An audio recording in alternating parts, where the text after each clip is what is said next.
Spanning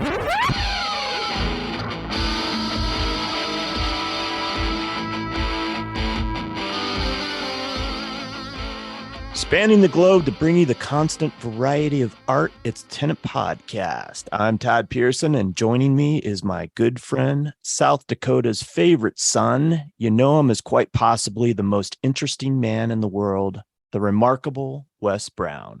Oh my God, Todd, it's October. Can't believe it.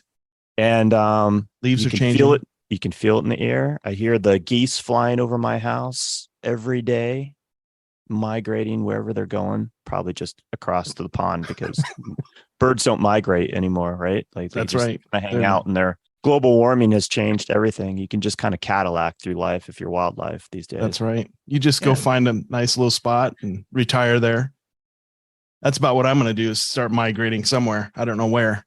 Maybe to Alaska. I seen there was a big thing on Alaska today on the news about the biggest national park we have is bigger than like Yosemite, Yellowstone, and Switzerland combined. Do you know it? It's Saint somebody. You know what? I'd have to refresh my memory. It's 8 hours out of Anchorage. I can't remember the name, but it's beautiful. And they have a volcano and glaciers. Oh, you're talking about St. Elias, I think? Something like that. Yep. Yeah. Yep. So anyway. Can't go wrong in Alaska, dude. And it's one of the 10 most popular states that people are moving to, along with Wyoming. And I think South Dakota might be on that list, and Hawaii, of course, but that's a kind of a no-brainer, right? Yeah. Yep. I know you're kind of slowing down, nearing retirement from doing all these crazy feats and escapades, but I think I found a world record that you could possibly break, and it wouldn't take much physical training on your part. Oh, good, because God knows I don't want to do much physical training. That's obvious. Well, I know how you are these days. But get this. Yes. You could break the world record for most sticky notes stuck on the face in 1 minute. Oh, wow. What do you think about that? That might work. I was thinking, because you have that big melon and you have a lot of real estate, you might have to shave the goatee to make this happen. Okay. But I can do that. So total number is 60 sticky notes. That's it? Stuck to yeah. But the thing is, and they have to be the, like regulation, like regular size, right? They have to stay on your face for a minimum of 10 seconds after the minute is over. Okay. So that's you got to do one at a time. You can't I don't know. I don't think there's any kind of specifications as far as that's concerned. 60. Well, let's see what we can do. Yeah. Do I have to call Guinness first? Let them know I'm going to do this? Well, I think you should be practice. Yeah. Practice at work where you get free supplies, right? Yeah. All the supplies you need. Yeah. That's right. Free sticky notes. Your boss walks in and you got 70 sticky notes stuck to your face. I think that could be an interesting conversation. That could be. Seen Wes? Nope, haven't seen him. Post it, boy. All right. Let's get to this. Let's do smart, man. Let's get our art on. Hey, I know what you could do. You could take it up a notch. Maybe what you could do is you could commission our next guest to illustrate each one of the sticky notes. Get this. God. And it could be like a face jigsaw puzzle. There we go. With sticky notes. And not only would you be breaking the world record, but your face would be a work of art. Not that it isn't already. And then at the end, we could raffle the whole assemblage off for charity. What do you think? Could do it. That sounds like a plan. I want some more exuberance and I want some buy-in here, dude. I'm really trying hard.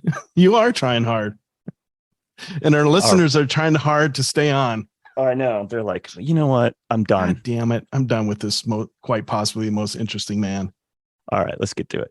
Our guest this week is no stranger to Tenant. We last talked with him back in January of 2021. That's crazy to think that it's been that long. He's always got a lot of irons in the fire. You can check out his incredible work at his website, artofcodykuehl.com. That's Kuehl. And follow him on Instagram at artofcodykuehl. Cody, man, how's it going? Hey guys, how you doing? Great. Good. Yeah, I'm doing good. Just on the struggle bus a little bit this morning. Hey, we all are. Too early for this. Well, it looks like you got a coffee cup in hand, so that should help, right? It's all water. You gotta play like a champion. You gotta hydrate like a champion, you know? Well, you look good. You look fit. You got Yeah, thank you. You got the tank top on. The guns are out. Little Elliot Lang illustration. Nice. His little unicorn here. You got great apparel. Right on. Yeah, it's been good. Just trying to stay current, man. Well, you always are current, and we know a lot of artists that are hardworking, but you're definitely at the top of the list as far as the stuff I see you posting on social media, on your Instagram account and Facebook, and it seems like you're always in motion. Which I don't know how you find all that energy. I wish I had some of that, but it's pretty remarkable. So since the last time we talked at the beginning of 2021, and we're kind of still stuck in the thick of the pandemic. Now I guess it's been called over. The president the other day said it was all over, so I guess we're good. Things have definitely changed in your world. What has changed with your business model since we last talked? Oh man, it was January of 2021 when we talked last. Yeah, it's been everything. Just the whole thing has changed. We had just some really profound changes. I actually am a gallerist again, which has its perks and its pitfalls. Started a whole new set of work. It's been all change, which is great. I'm having like 6-day goals to 6-year goals and 10-year goals and stuff like that all of a sudden. So it's fun. Yeah, you're a goal setter, man, aren't you? Yeah, it's I have a list in my little daytimer here. I still have an analog daytimer, like an old guy. But each week I set a list for myself, and it is this many bullet points, like 30, 40 bullet points kind of. And then you just, I finish something and then I have to add it to the list because I realize it wasn't on the list. Usually is what happens. So the list essentially just keeps growing. Yeah, it's growing and it always changes. It's it kind of keeps me grounded. It's my start of the week kind of process to just get grounded and say these are the things that are on the to-do list and I got to get going with. And it kind of just keeps me moving forward. So I caught the show in 2021 at Valkyrie. How did the rest of 2021 shake out for you? Was it a good year? Because I know prior to that, things had changed in your world in 2020 with the pandemic, but you were still having a fantastic year. Yeah. I feel like it's just this weird kind of streak. I don't know. End of 2021 was really foundational for me, actually. We did a show in August that was the Out West Art Fest, and it was amazing. It's one of the first big kind of Western shows, and it's associated with the Russell Museum. And that was just a hoot. We met a ton of great people, and it was kind of a reschedule from March of 2021 because it was canceled because of COVID. So they rescheduled it for August of 2021, and people were like angry spending money furiously. So it's a good show. Just like, I want to get rid of this money that I've had for 2 years. And then actually had a really formational experience at the end of the year that we can talk about too, which was that finding the Mitchell Museum down in Trinidad. So yeah, it was great. Just awesome year. Now talk a little bit about that show that you just mentioned. Yeah, Great Falls has had the Western Arts Week in March for so many years. And it's in the same, essentially it's Western Arts Week in March, and the Russell Museum has their auction every year. They've done it for like 60 years there. Tiny little town, but iconic Western art museum. So they have their auction, and then there's like 5 other art shows, Western art shows. And for a town like Great Falls, they're like 20,000 people to have, 5 premier art events in their tiny little town. It's just totally bats above its weight. But it's because of, real blocking and tackling over the course of 60 years, decades, and that's actually starting to change because they did it in August last year, and then they're trying to do it in August now again. And it's not, they can bat above their weight because they're in March and nothing else is going on. But in August, there's a bunch of other art shows. So, but yeah, it was a really great show. I met a ton of new artists, met a lot of artists that we're bringing down to Trinidad now, actually, too. So, yeah. Wow. How many years have you participated in that particular art show? That was my first year. Well, it was the third year by the time I got to it, because it was supposed to be in March 2020. Got canceled, and then 2021. So I guess I was 2 years into it before I actually got there. So that's fun. Is that an invite only, or is it a juried thing? How does that work? Yeah, it's actually kind of a cool concept. It's a member run show. So it's not like a lot of the shows like Cherry Creek is just its own entity. This is kind of owned by the members. So once you're in as long as you want to be, and it's run by the artists. But yeah, you're juried in with that process. You just submit images and stuff. And your work being more contemporary, how did that go? Yeah, it's my work is always just going to be more niche than a lot of people. It's always just going to have kind of a smaller base, but I think a base that's bigger, like has a higher ceiling to it. It was really interesting to see. I have actually had some conversations with some people that do like the traditional oils in Western, and they're feeling the pinch on the opposite end, that there's contemporary swing upward. That traditional, like the Russells kind of style, is really starting to dip down. Interesting. It's interesting to hear that. Is that because there's a younger group of collectors that are starting to come in? Yeah, I think you're starting to see some of the Gen X and Gen Z and the millennials start to make their money and really make their name for themselves. And, you have the people that really like that grew up on that traditional oil painting, traditional sculpture, just starting to really just age out of the market for buying art. And that's really the biggest driver of it, is, you can't give some of that old oil painting away that used to be worth so much money. It looked like, when we talked to you last, you were trying to get away from doing the whole festival circuit as much as you had in previous years. And that was, a side effect of COVID and the pandemic. Have you done more art festivals now that things are starting to, get back a little bit more to normal? Yeah, I'm still trying to really pare that back. I think I did Out West show in August, and then they had it again in March. They went reset to their normal month in March, and that was really good. But after that, I really only did Cheeseman Park Art Fest and I think one other one of the festivals, and still just tracking away from that stuff. It's just so oversaturated, that market, with just the bulk of shows, that I feel like it's kind of crazy to try and find your rhythm there.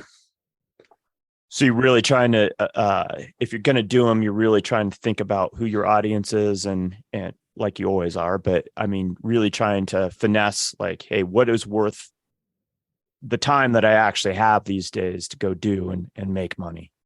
Yeah. It's huge with that. I realized I was wasting a lot of time, with these festivals that weren't just knockout. And, you all of a sudden realize I spent 3 days, 4 days sitting in a tent, to make some money, when I could be making 4 new pieces of art or 3 new pieces of art, and that's really the golden goose. Like, after we talked in 2020, I had somewhat of a revelation just to stop worrying about bagging prints and boarding prints and making canvas prints, and just to make art, just make more art all the time. And just extremely successful doing that.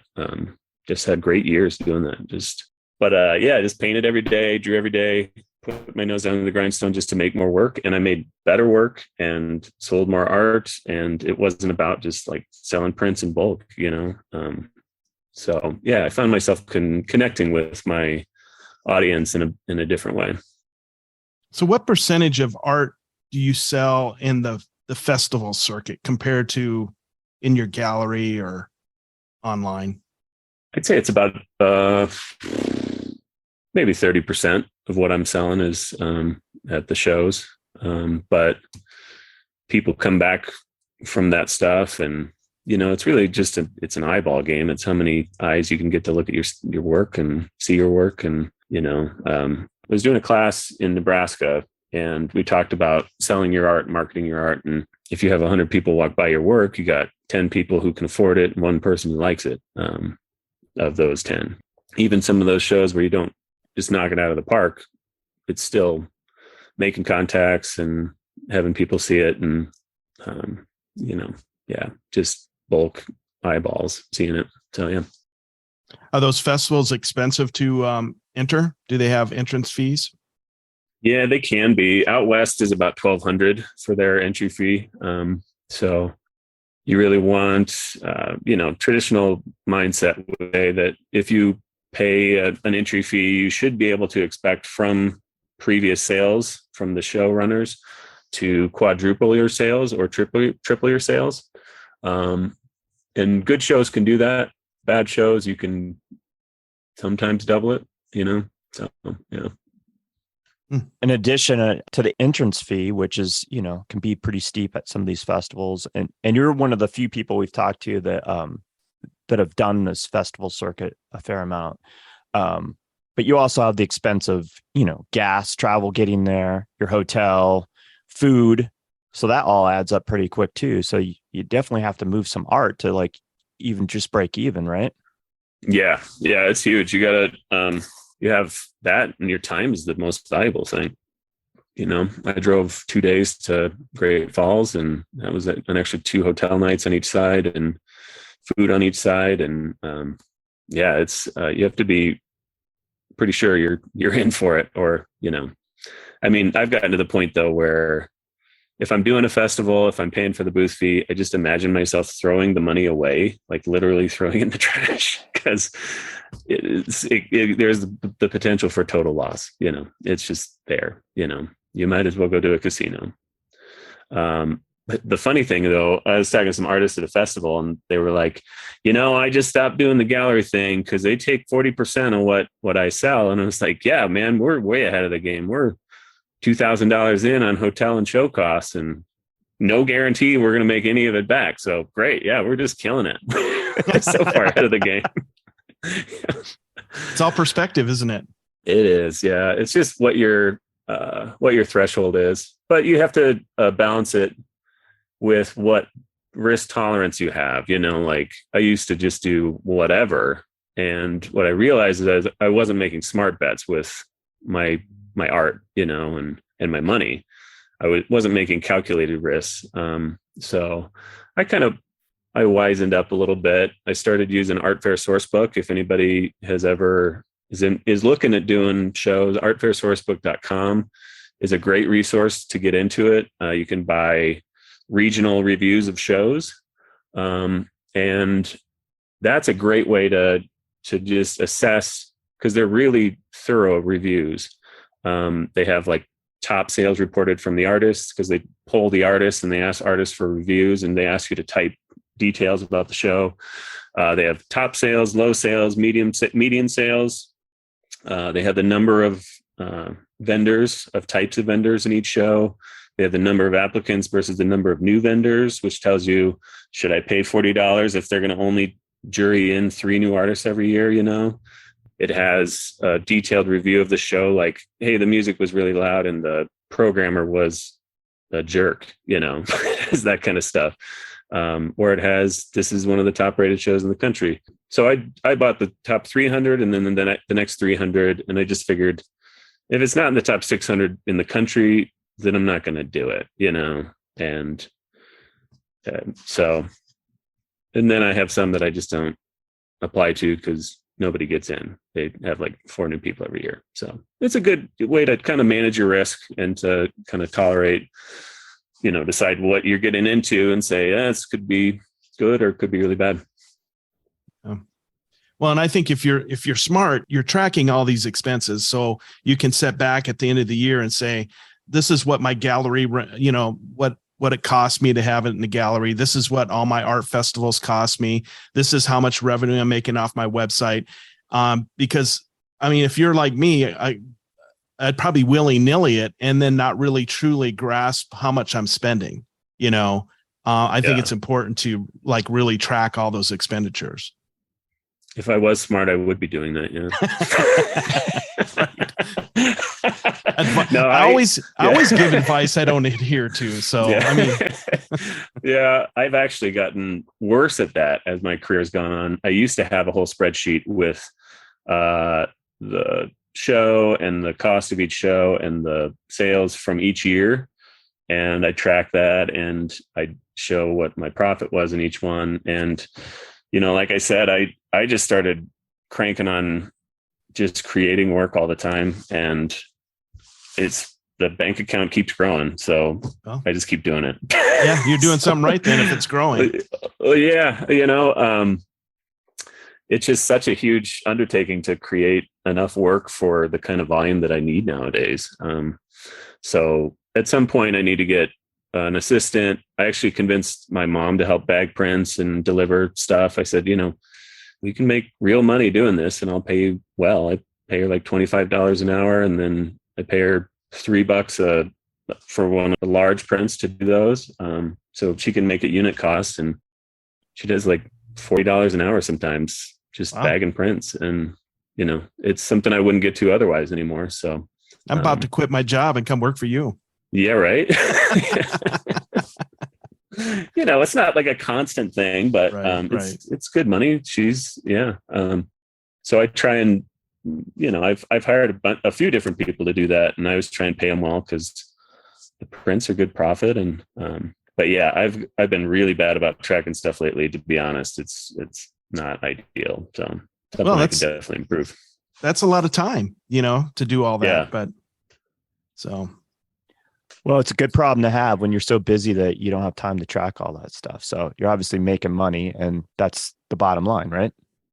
Yeah, it's been good. I had some real learning curves too with some stores that I have. I picked up a gallery in Estes that I honestly just pay rent there. It's a spot that it's this kid that used to be in my youth group when I was a youth director. She started a gallery and she just rents wall space. And I'm like, sure, let's give it a shot. But she does bulk sales of prints out of there. It does really decent for me. And then I had a print store. It's a shirt store in Steamboat. Some places you just don't know where it's coming from. This shirt store in Steamboat and Breckenridge, Ohana. They told me at some point last year, they were like, we just don't ever have enough of your prints. So if you want to get serious about this, you need to send us some prints. So I just sent them a huge stack of prints, like a box 10 inches deep, just full of prints. And they like quintupled sales, like insane. And I was just like, this is as much as I would make at a good festival in a weekend. And all I had to do was ship them some prints. So I realized just like, you're talking about the organizational side, just by being organized enough to restock the stores that I was at, I was leaving like thousands of dollars on the table. So, wow. Yeah. So that was a big eye opener. I was like, I could just send these guys prints and not go to this stupid festival and just sit back and wait for a check. So that's what I defaulted to. Yeah. I have, 3 of those places. Well, let's see. I got Saratoga, Wyoming, Cheyenne, Wyoming, Estes Park, Fort Collins, and then those 2 places, Steamboat and Breckenridge, Ohana, and then Valkyrie Gallery. And I've just been kind of dedicating more towards, just restocking and building that kind of pipeline. Because it's something that I didn't trust was going to be a consistent pipeline of revenue, but it's just been like a good baseline for income every month and kind of amazing. Dang, man. How many original images do you work on, or original art do you work on per month, do you think? I probably have 15 or 20 projects going on right now. Wow. And then a sketch every day, like a full drawing every day. I got my sketchbook here. I know this is going to be real exciting for the audience in audio. I just have a big sketchbook that every night sit down and do just a full drawing. This is like 11 by 14, and these have actually turned into pieces that I sell at my shows too. I'll pick kind of the cream of the crop of those. Valerie from Valkyrie convinced me. She was like, I kept posting. I'm like, yeah, I did this little sketch. She's like, you mean the finished drawing? The finished drawing that you can sell? Like, no, it's just a sketch. And she's like, no, it's a finished drawing, idiot. And I was like, oh, okay. So I started selling those, and they're selling pretty good too. Good. Nice. Yeah. You're one of the few people that we've talked to that is actually making money with prints, but it makes sense with the kind of work that you do that, you know, people want a print if they can't get an original. And I think the style that you have lends itself to that, you know, but a lot of people we've talked to, they're like, yeah, I tried the print thing and it just wasn't working for me. Like it was a misstep in my business model, but you're killing it, man. That's a mystery. I used to be tried and true, tell every artist, is like, you need to do some prints. You need to print your stuff and bag it up. And it's so easy. And then they'd come back to me in a month later or a year later and be like, yeah, you did me wrong. It does not work for me. I think, you know, you got to be honest with yourself about what your best work is when you do prints. You can't just shotgun it. You need to be real with yourself and be like, these are my top 8 images. But that comes from making 200, you know, and seeing what's sold and what's still popular. And I have 8 that I kind of just have as my stable of prints, that, you know, it's like these 8 prints are just guaranteed sellers. And I have boxes in here of prints that didn't sell, you know, that I've never sold a print of. So, you know, it's about fine tuning it as much as anything, and picking really your best stuff. So, yeah. Well, that had to come from, obviously you're paying attention to that. Were you tracking that? Like these are, you know. Yeah. You get a real vibe for it. But that comes with being present and talking to a lot of people. I think what a lot of artists do is they're not really as present with doing shows and doing festivals and having conversations with people and seeing what's resonating with people. So from years of doing like Comic-Con, I had conversations with thousands of people about, you know, different images. And you can see the excitement that some people have about certain things. I have one print that's called Flesh. It's this guy's hands and just his torso, but there's cards laid down on a table and he's reaching for his gun. And that's sold like literally thousands of dollars with the prints. It's just one of those images that I don't know why it resonates, why that one sells and the other one doesn't, but it's, you know, having those conversations with people that really helps you. So, yeah. So you did a Valkyrie show, your annual Valkyrie show back in June. That was Free Fall, right? Yep. This June. Yeah, this past June. Yep. You always do that show. How did that go for you this year? Because it seems like you always do pretty well at those. Yeah, that one did good. You know, even if a show, sales were great there. We had one big one pre-sale before the show. That actually sold before I made it. It was a sketch that somebody called me up and was like, are you going to make this into a painting? And I was like, yeah. And they were like, well, we want to buy it. And I was like, all right. so that's a good start to a solo show, to sell the painting 3 months before you make it. And, you know, just great results. It's so weird to me seeing that whole thing come together, because I feel like my work has become like way more eccentric and idiosyncratic. You know, that Free Fall show was all about frontiers and like frontiers of the past and frontiers of the future. And it's turned into sketches and paintings and wood carving stuff and gigantic canvas and tiny little pieces. And it feels like it's so much more eccentric than I see a lot of artists putting up right now. but it's resonating with different people and different audiences in different ways. And it just has this weird kind of rhythm to it. I stepped back from hanging it and I was like, what the hell are you doing, man? You had a lot of weird stuff this year.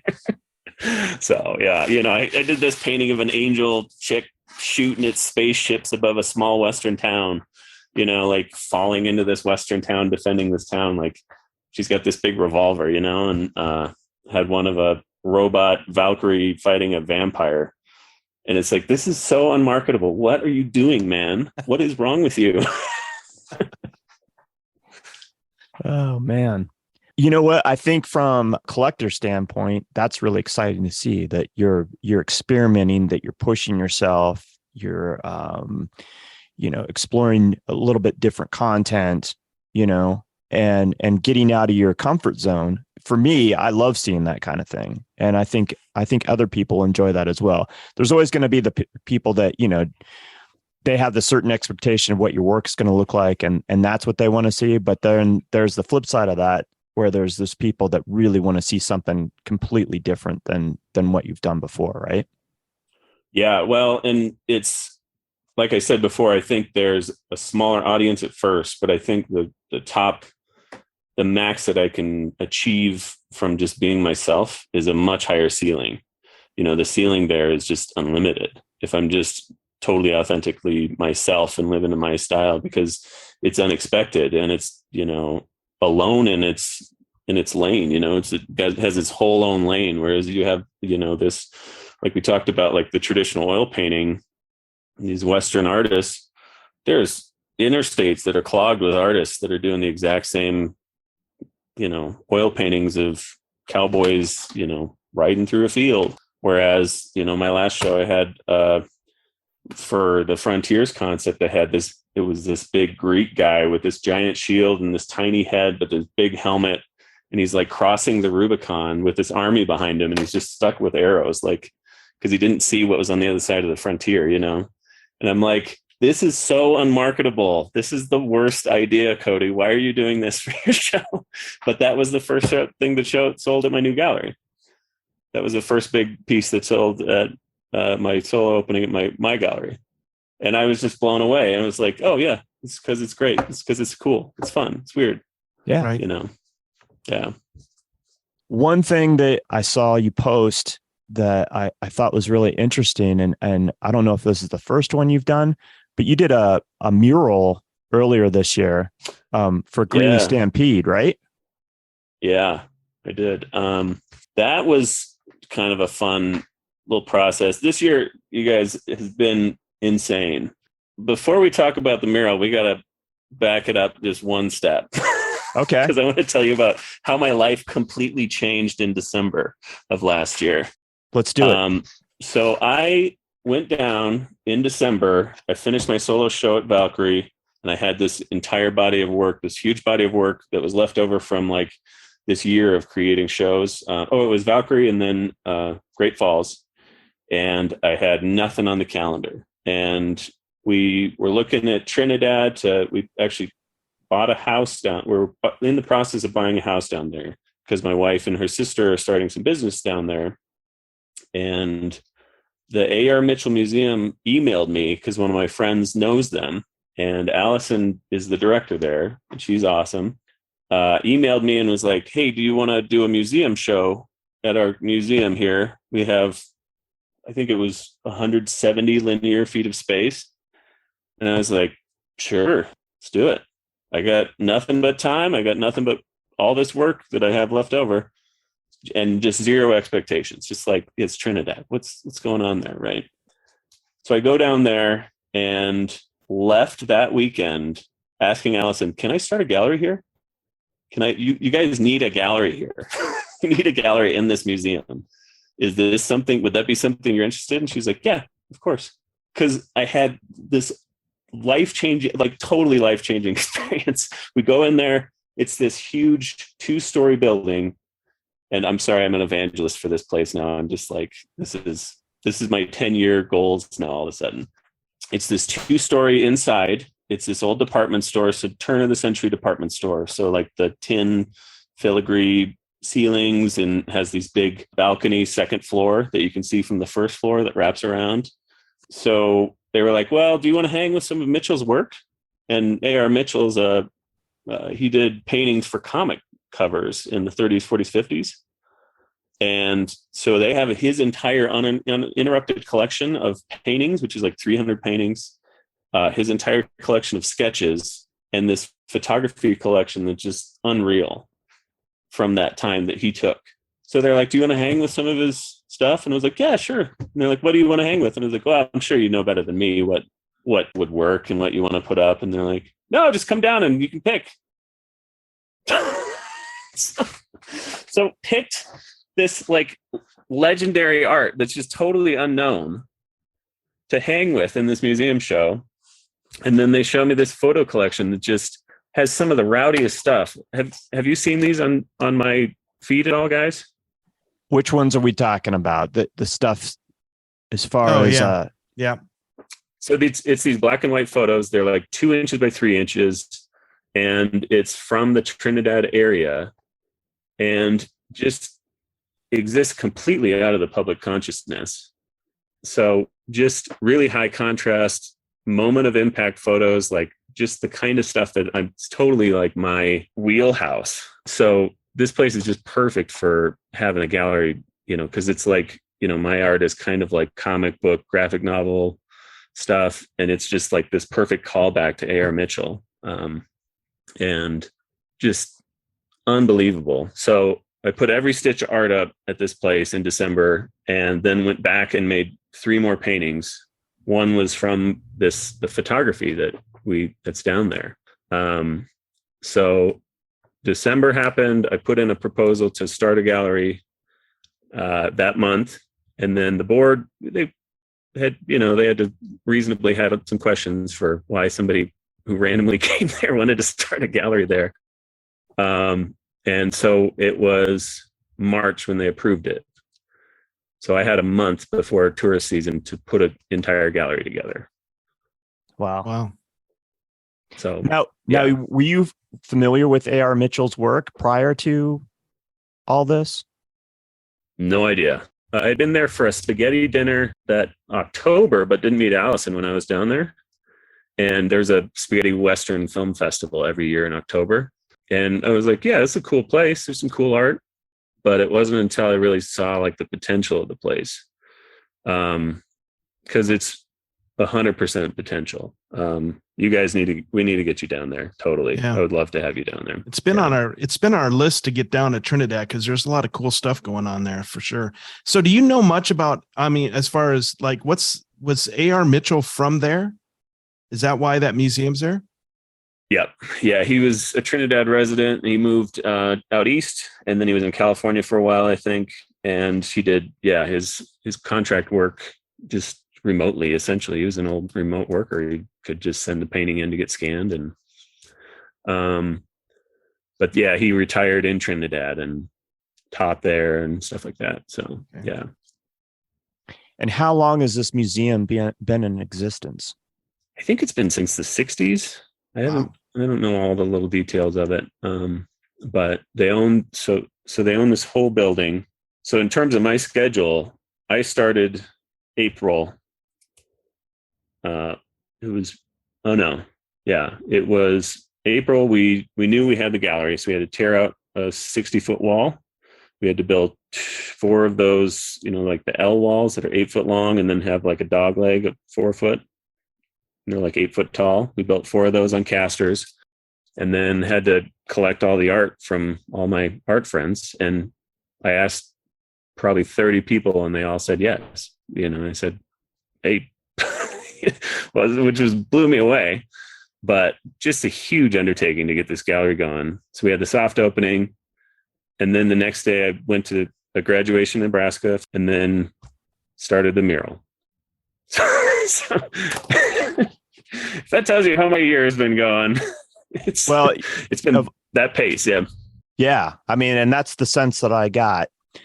What an incredible opportunity. And it seems like the perfect fit for you. And obviously, like we just discussed, we haven't been down there yet, but it's definitely been on my radar for a while. And this is why I wanted you to, come back on and talk about this because this sounded really exciting. And, from the little bit I know about it, and you've gotten some good publicity about it as well. It's been featured on the news and yeah, there's some cool stuff going on, like Wes said, in the town of Trinidad in the area. Yeah, I'm really excited to be there. We were looking at starting a gallery in Denver, and it never was the right kind of vibe. I never found the right spot or the right opportunity. So this has just been amazing because what we're doing is we're bringing a solo artist in every month, which is totally new to that town, especially, to have a solo show monthly, which brings traffic to the museum. And then we're putting together a museum show on the second floor, which is pairing artists with the photos from that photo collection. Yeah, so kind of like what you just talked about, right? But that's going to be a whole show in itself where you've invited artists to, pick a photograph and then create work around that. Is that correct? Yeah, we have 40 artists coming in from around the country to do their take on the Mitchell photos.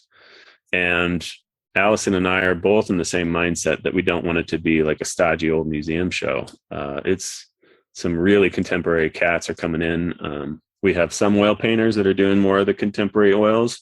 We have some sculptors that are bringing in some clay that they'll have to bronze later. But we got some just wild art coming in that is really contemporary. That's going to be a real callback. One of Mitchell's quotes is, "If somebody sees my work and surpasses me, then I've done my job," kind of thing. And that's really where we're going, because we're trying to build this into something more than just a museum and a gallery. We're trying to build it into a center of art. So yeah, it's crazy. And there's been a lot of investment into the town itself. They want to make it a real destination place, it sounds like. Yeah, they're redoing the Fox Theater down there, which is just a gorgeous building. And the Dana Crawford, who's done a lot of reinvestment in, I think she helped renovate Larimer Square. She helped kind of resuscitate that and a lot of Denver buildings. She's building an art center as well. That's Redline, I guess, is coming in. Is what the word on the street is, starting some stuff down there. So they're doing residencies and whatnot. So yeah, that's really exciting, man. I had not heard that one yet. So that's really cool.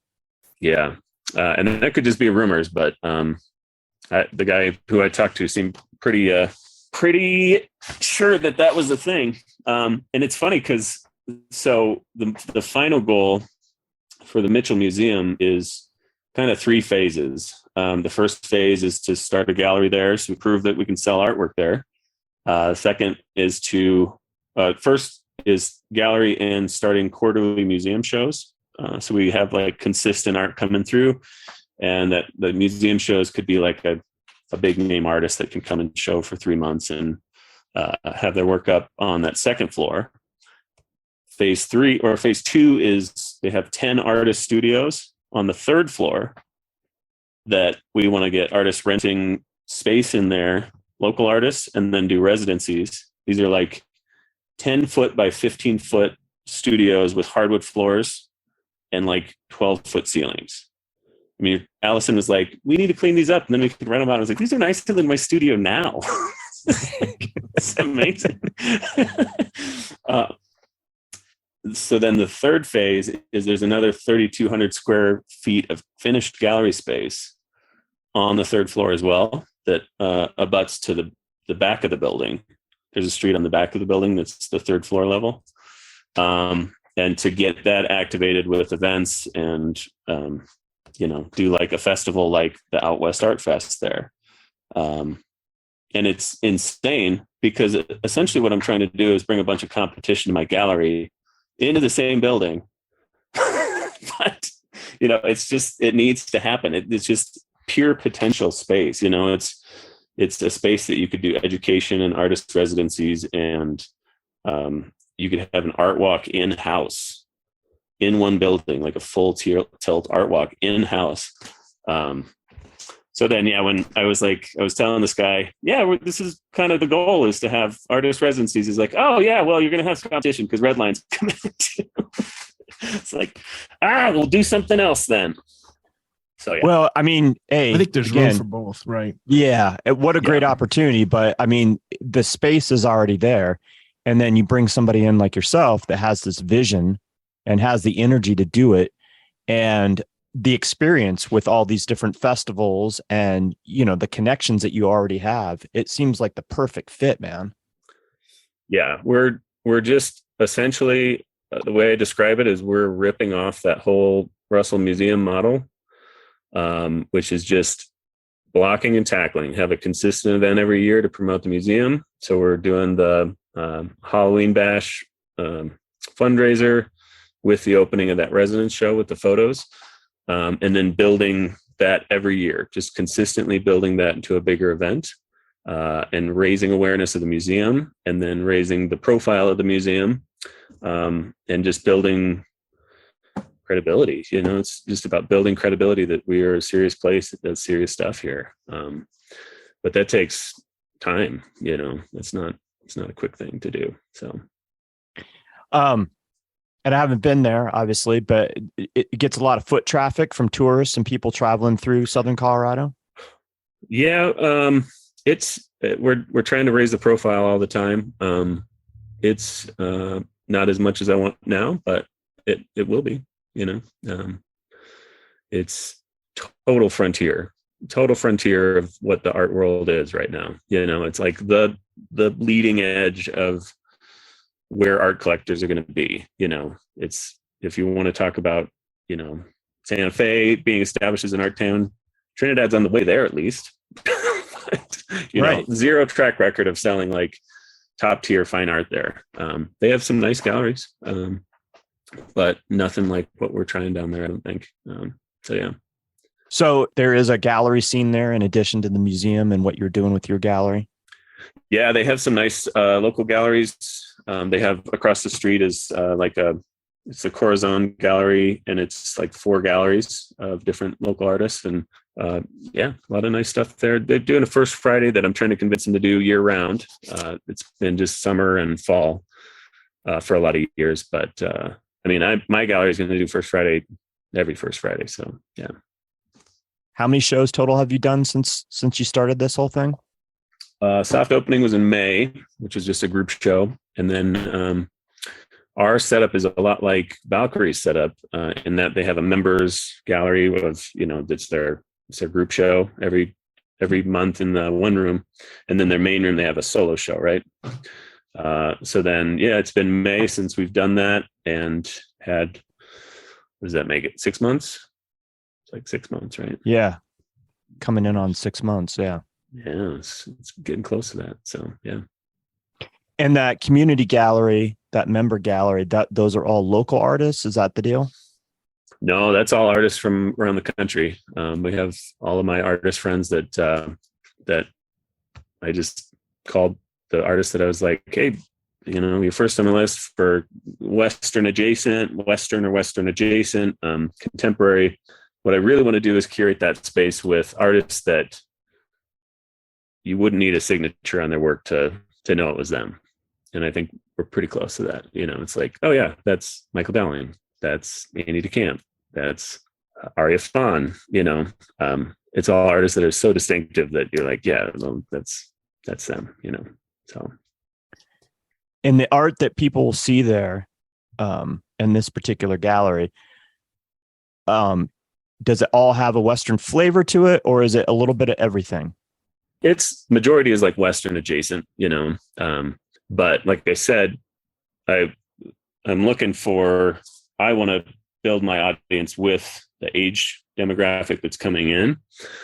So it's, the contemporary classical oil paintings are not selling the same as, some of the contemporary Western art.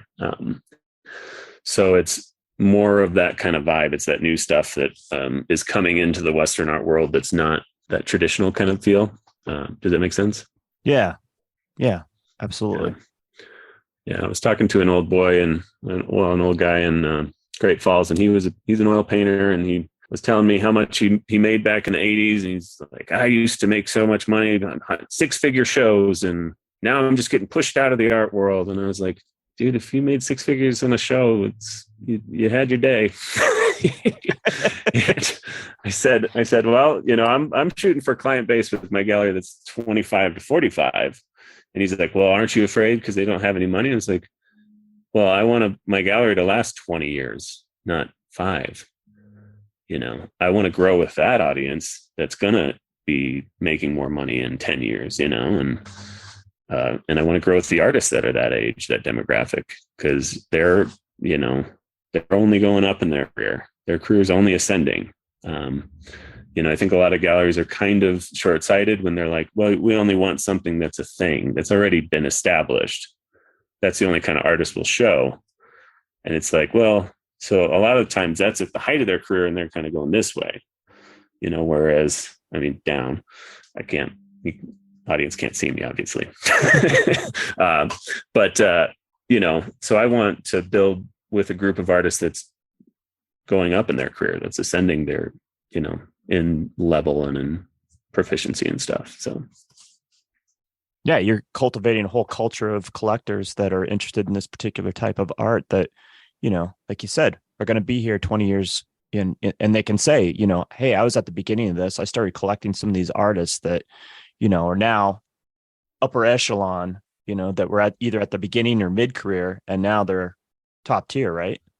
Yeah, exactly. And, I really want to break new artists. I want to help new talent, find new talent that it has not been seen before, and really have something new there that it's not just a stock gallery that's static all the time. Yeah.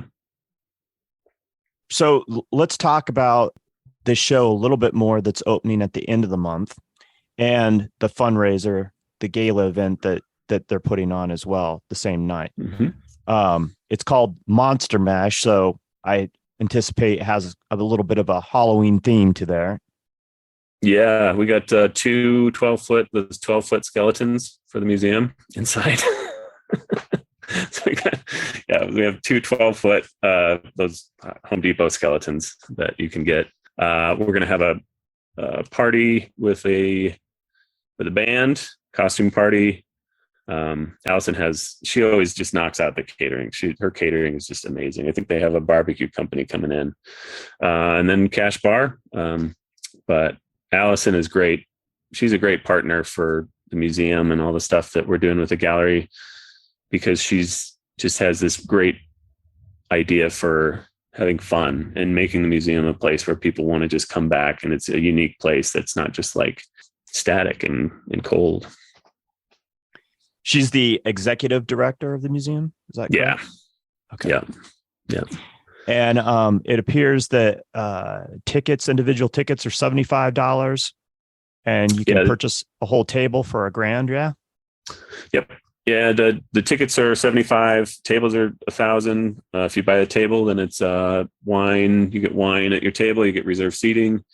And also you get invite to the artist. We're having an artist party the night before. And that location is to be determined, but that might be, we're juggling between the 3rd floor gallery to show donors just the potential of the space, but we haven't decided totally where that's going to be. So, yeah. And this has gone on for a while, this annual event?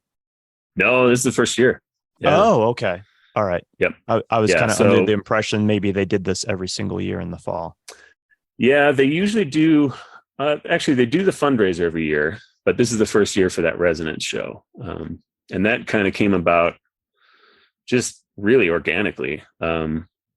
Just these photos are so amazing, and they're it's a point in time when photography was still this high contrast black and white, but like the technology of the cameras were good enough that they could capture images like of rodeo guys doing rodeo. It's not like the really old photography where you had to stand in like long exposure photography. Yeah. And just uniquely paired with A.R. Mitchell, who was really involved in the community, so he has photos of women and children and Native Americans and he has circus photos and stuff that's just you don't think of when you think of the West. You think of that, but it's traditionally not depicted very often.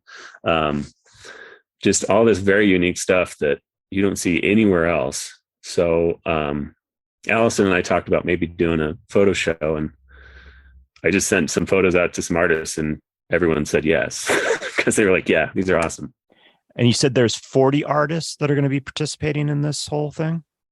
Yeah, there might get up to 42 or 43. We have a couple local artists that are cogitating on which piece they want to do, and we want it to be national, but also support local people as well. So now, A.R. Mitchell, did he shoot these because he was interested in photography, or these were studies for his other work? Yeah, it's a mixed bag. I've actually been scanning these. I got this new Epson scanner. And we've been doing high-res scans of them and just finding just unbelievable stuff, just crazy. But some of them are reference photos that you can tell are literally a guy standing there holding the gun in a certain way that you can tell is a reference photo for a painting of his. And some of them are just like, you can tell he just was friends with these people. There's a picture of him.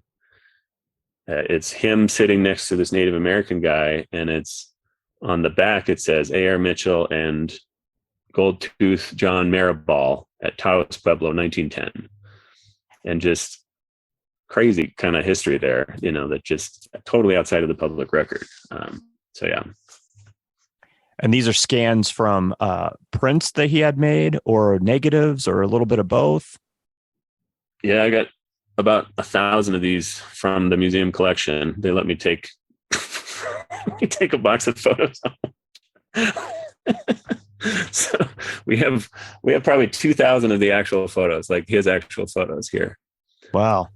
How did that feel? Yeah. It feel weird to have like all this body of work like in your possession? It's terrifying. It's a tremendous responsibility. So yeah, we, Allison was like, yeah, I know where you live. And, but it's this weird chain of evidence now that we have, because I don't know. I feel like I'm moving like gold to Fort Knox or something, right? Because it's take the photos home. You have to keep them air conditioned, keep them at a certain kind of temperature. Then we scan them, we number it, we put in the name, we put horse, cowboy, rodeo, it's whatever's in the actual photograph itself. So you're keywording all these in addition to documenting and scanning them. Yep. Every single image, so that it's a searchable database. And then each one of these goes into an archive sleeve, a photo archive sleeve that's numbered with the same number as the photo. And then we have them in a notebook that I take down to the Mitchell every time, and we make the transfer of the photos. And then I have 3 different solid state drives that we juggle between Trinidad and here that are all in different locations, so that if one goes kaput, then we have 2 other backups. So it's like a whole chain of evidence kind of thing. It's so cool. It's so weird. Like, never in my longest, weirdest visions of what I thought I'd be doing when I turned 40 was, oh, you're going to archive a bunch of photographs for a museum. That was a cool time because everybody had a Brownie camera, and I have family photos from Kansas of the same kind of stuff that, so everybody was carrying, shooting film because it was so cheap, and everybody was recording their daily life, which was kind of cool. Yeah. Yeah. And some of the stuff we're finding, I don't know, it's changed my whole perspective about what the West could be. My whole interpretation of Western art was initially this kind of over the top stereotypical kind of BS about it, where it's like the stories that never happened but did happen, and these are so authentic. Tenet wants to acknowledge our media sponsor, New Magazine. That's NUE. You can follow both the national and the Denver edition of New Magazine on Instagram. The national edition can be found at new_magazine. And the Denver edition at new_Denver_magazine. And I want to share with you something very exciting. Check out the newly launched New Denver Gallery Guide. Look for the signage that says New Denver Gallery Guide that has a QR code. Scan it with your phone, and you have instant access to a comprehensive digital guide to Denver's finest galleries and exhibitions. Find this QR code in your favorite gallery, hotel, or coffee shop as you visit and explore Denver. Thanks for listening. I'm Cody Kuehl, and you're listening to the Tenant Podcast. So, in addition to all this, you're scanning all these photographs. When do you sleep, Cody? I mean, you're sketching, you're creating new bodies of work, you're curating a space, and it's not like Trinidad is, a half an hour away. Trinidad is in southern Colorado. You live kind of northern Colorado, and, it's a little bit of a haul. Yeah. Well, the good thing is we have a house down there that I can crash at. But yeah, it's all the time. It's all the time. My schedule is pretty, I wouldn't say regimented because that would be too generous to it. But it's pretty consistent. If I'm home, I usually work horses in the morning, and then I do work my office kind of work during the afternoon. Then I pick up the girls, and then it's drawing through the night, and I get about 6 hours of sleep. Yeah. So that's just proof that, when people say they don't have freaking time to do stuff, that's bullshit. There's plenty of time because you just pack it full. Like you're just, so people get, because I hear this all the time and I make the excuse, oh, I wish I had time to do that. Wish I had time to do. Well, you do. You just got to, like you said, regiment your time in a sense that do what's important. Yeah. Well, and I figured out, I shop out a lot more stuff than I used to. I used to screen print my own shirts and stuff and go and try and make prints. I used to go and print out my own work at Kinko's, and stuff like that, because I thought I was saving myself money, but I was just costing myself money because I'm not as good at it than other people are. And it's the extra expense of having someone else do it's negligible. We have horses, but they're all home raised. They're all horses that we bred and trained and raised. And I worked those with my parents, and we've had probably 10 good years worth of horses left, and I probably won't pursue it anymore after that. But so you got to do that while you have the opportunity too. So, yeah. Yeah. Remind us of what kind of horses that you guys raise, that you guys breed. Yeah, we have Belgian draft horses. So they're like the Clydes. If you're familiar with the Clydesdales, just less feather on the feet, better looking,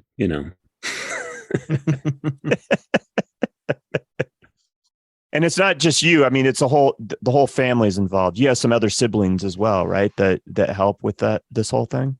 Yeah, it's been mostly me and my parents. My brother's in Berlin, so and then Hannah helps sometimes. And but we're not looking to do much. The state of the draft horse world right now is so much that if you don't spend $500,000 on horses, you're just going to get your teeth kicked in if you go to a show. So yeah. Wow. Yeah. So it's just more to train the horses and work with them, and just, I don't know. It's a grounding experience, I would say. So, yeah. It seems perfect. It's perfect with your lifestyle, right? Like that's the thing that you said that, kind of grounds you, and to start your day off that way. I think, I have a love of horses. I know Wes has a love of horses. That must be pretty spectacular to work with these fantastic, beautiful, creatures. Yeah. Well, and last year I redug into, I thought we were at a certain point training wise, and it was really eye-opening to see where we actually were. And I had to dig into training, and we had to reconvene ourselves in a different way to try and figure out the problems that we were having. So like literally I was doing groundwork with these horses, and, you're in a round pen with this 2,000-pound animal and you're chasing it around the arena. It's this primal kind of like return to just roots of like your basic humanity and like your relationship to this animal. And it's just very centering and like puts you off center at the same time, so it's his wins and its losses, it's just work. Yeah. I want to go back to where we kind of started this conversation with this whole mural thing for the Greeley Stampede. Was this the first mural that you've done, or you've done other murals before? Yeah, I've done a few over the years. I have one at Watercourse that every now and then have like a vegan person that tags me in a photo. I'm like, hey, somebody's at Watercourse. And then I have one at Star Bar that's 19 foot by 19 foot. So yeah, done some mural work. And your art seems to like really fit into the mural world, just because, like you said, it's kind of illustrative, and I love this piece, by the way. It's gorgeous. Yeah, thank you. It's they were asking for concepts. I've been had a good relationship with the Greeley Stampede committee, and they've put a lot of really fun stuff in front of me. I've done some live painting for them and some other work. So this 100th year of the Stampede came, and they wanted to spice up their gates, and we were touring the facility, and I was like, guys, you're killing me. You have all these big walls. Why do you want this? Why do you want this in the rodeo gate? It's just a very difficult place to put this. And they were like, well, we just do. So, but yeah, I think the work really fits. Especially, the conceptual kind of idea behind this was to have like the old school Coliseum or the old school libraries. You have these big ivory statues or marble statues out in front, right, that are just imposing. And that's kind of the concept for this, was to have these marble kind of edifices as you walk into the arena. Now, did you have to present your concept to them before you started, or they just gave you free rein, just said, go do what you do? Yeah, they definitely wanted to know what I was going to do, So I took a picture of the gate, the rodeo gate.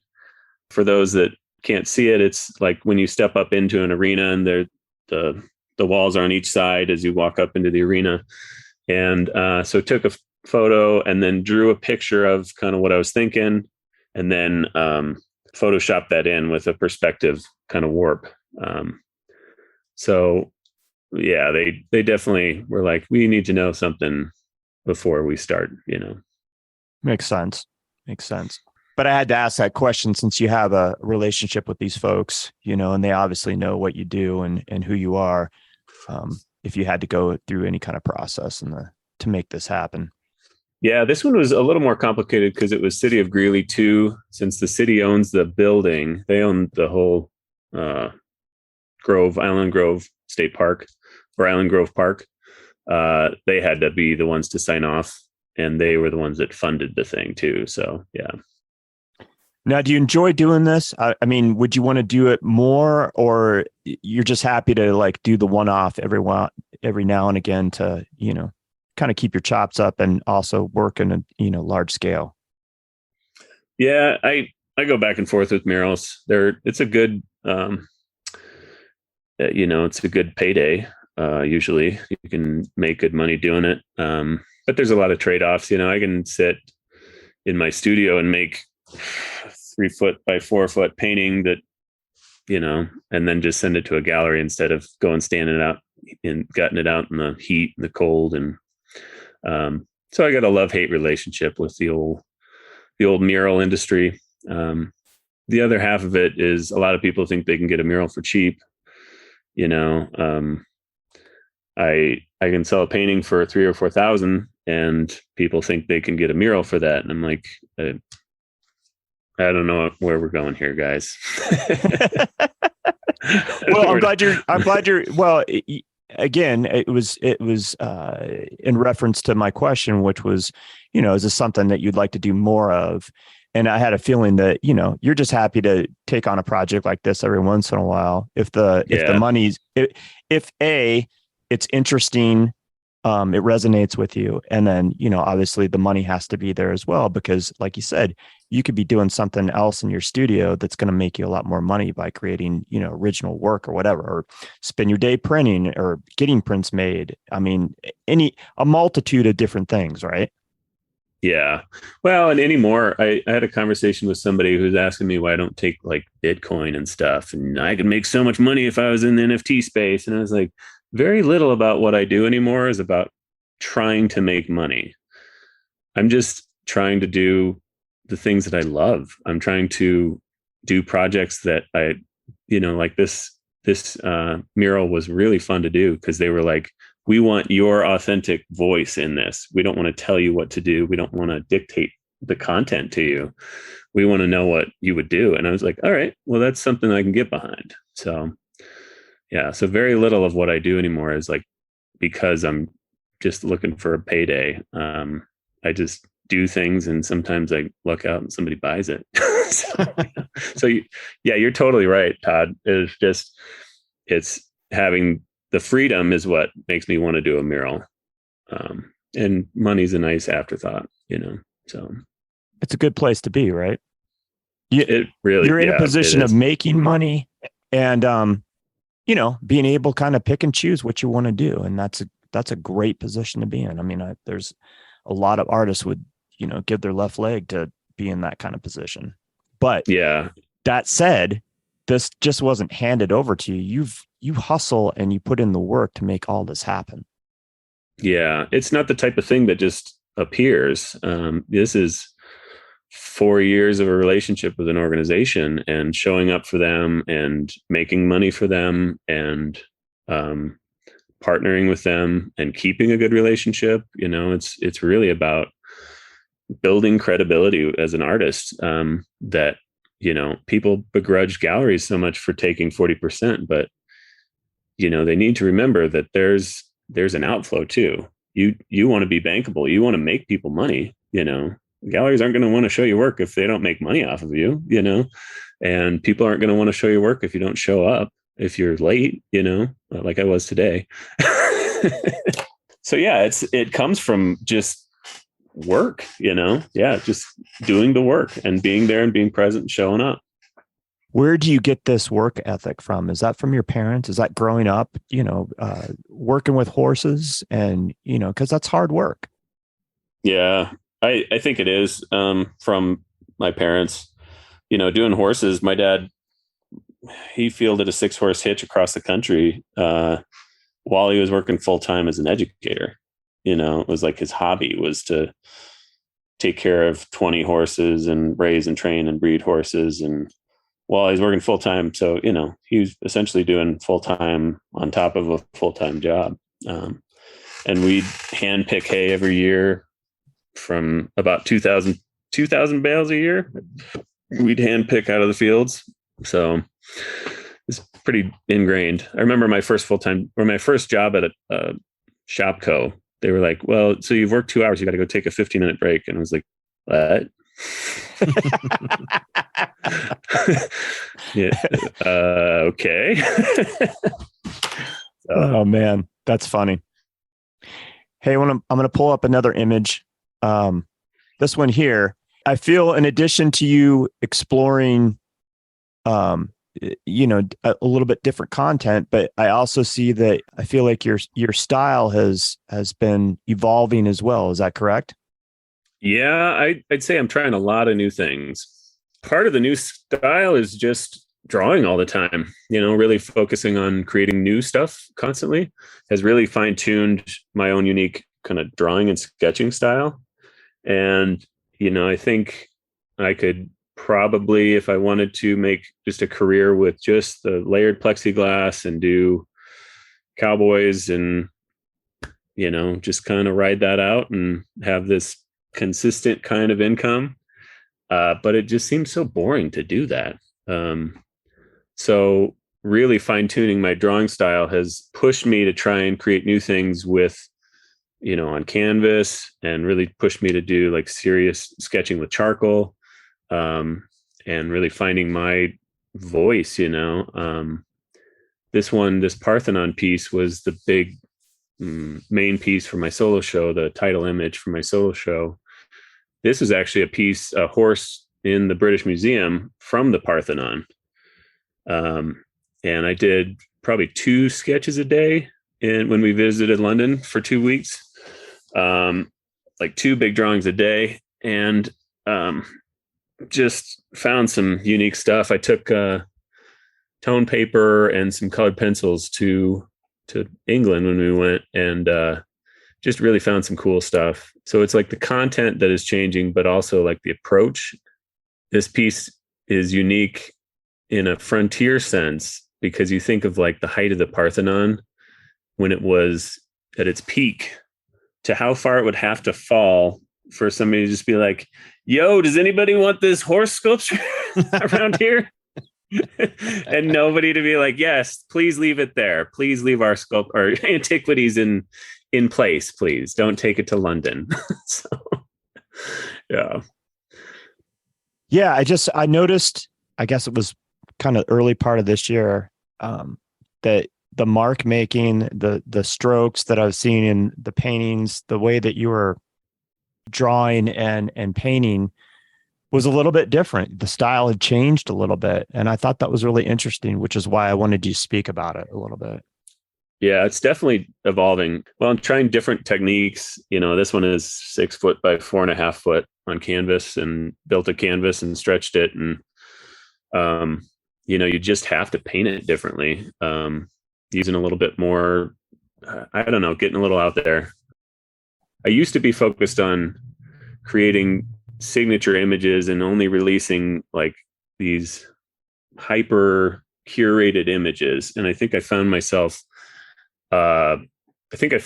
limiting with the scope of what my work could be and the audience that it could be, because I was trying to focus on like the images that I was telling you about that would sell as prints, instead of just images that connect with a smaller tier of my audience, and then painting really large. I had somebody ask me the other day, they're like, well, do you have an audience for paintings that large? And I was like, well, I guess I never really knew, because I never really did paintings that large. So how would I know? Yeah, you got to make the jump at some point, right? If you want to experiment with it. Right. It's got to be, you got to try for it, or, how are you going to know? And here's another piece that I really love. This one is called Ride the Wave. Yeah, this one sold last month at Kuehl Fine Art. It's this was actually supposed to be the test run for the mural. Oh, okay. It's from the same drawing. Yeah. And I was initially doing it as my test piece for that, and then got a little out there with that one. It's just weird. I love it. It looks to me like he's surfing. so I added the water kind of background in, the abstract kind of background in, but just so love this piece because he just looks so centered, with so much chaos around him. Yeah. Did you use did you have a photo that you used as a study for this? Yeah, this one was a photo reference. I can't remember where I got that one. But yeah, had a rodeo reference for that one. Yeah. I love that piece. I love the abstract feel of it. I love, like you said, he's like in the zone. You can tell he's just right in the money. Yeah. And so that one is 5 foot by 5 foot, and it actually has 6-inch sides. It's on a canvas that has 6-inch stretcher bars. Wow. So it really pops off the wall too. And just awesome piece. I'm really amazed that it sold, just to make such large scale stuff and have it. I've sold 2 of those big ones in the last year. Just kind of it makes you think about, all right, how weird can we get with this? How far out can I go? Because you look at this piece in context of like the plexiglass stuff that I have been doing, and in the context of the drawings, and I step back and look at it, I'm like, God, I hope this makes sense to somebody else too, because it sure is. It's pretty far out there. And obviously it does, because you're selling this stuff. And that's what I noticed. And you hit the nail on the head, Wes, so anybody that's familiar with Cody's prior bodies of work, it's very graphic, has this kind of graphic novel feel to it, which I love. But this is actually more abstract. And it actually has, even though it's modern, which I love about your work, it has this throwback to, like the early part of the 20th century, kind of that almost WPA period as far as like it has that vibe in some ways, like the background I see that you've used and how you painted it kind of has that vibe. But then you have this abstract graphic subject matter, this guy riding the horse in this particular case. And it's very cool. I mean, I can see why this stuff is selling and why people resonate with it. Yeah, thank you. It's, I like, this is one of those ones that very little about what I do right now is trying to make money. This is just an authentic piece that, I work from sketches. I do smaller scale sketches, they're getting a little bigger, 11 by 14 usually now. And, when I see the piece, even if it's one that I'm like, this is weird, but I love it, that's the kind of work I'm doing. And it seems to be more successful than, the try hard stuff where you're like, oh, I'm going to do this thing that, I've had so many people. I had one guy that told me, the good, the bad, and the ugly. If you did the good, the bad, the ugly, you definitely sell those. I'm like, yeah, but no, I don't want to do that. I want my stuff. I want people to know what I want, not what they want, So, yeah. It's being true to yourself and true to that voice. And like you said, you feel like you're really finding your voice because you have that latitude, because you've put into the work. It's like it all connects the dots. Yeah, exactly. Well, and I was talking to that group of students this last week about selling your art and stuff like that, and they said, well, what about commissions? And I said, I don't do commissions anymore because I have too much on my plate as it is, but I had a lot of years where commissions kept me afloat. They were an integral part of my business to make the money and to get the work in and to build a base. So yeah, it's a totally fortunate position to be in. It's just, I can't overstate that, but didn't come easy. I'll give it that. So yeah. No, it's all about the hard work, man. It's all about putting in the work, showing up and doing the work. You mentioned this workshop that you just did in Nebraska. Have you done workshops like this before, or was this something new that you decided you'd try out? Yeah, it was a friend of mine from Nebraska. She has been talking to me about this place for a while. Really neat place in Aurora, Nebraska. Great food, great facility. But no, I hadn't done much for workshops. I don't know if I'll do a lot of it. It just, I'd like to actually get maybe an intern because I want to share like the whole scope of the thing of being an artist.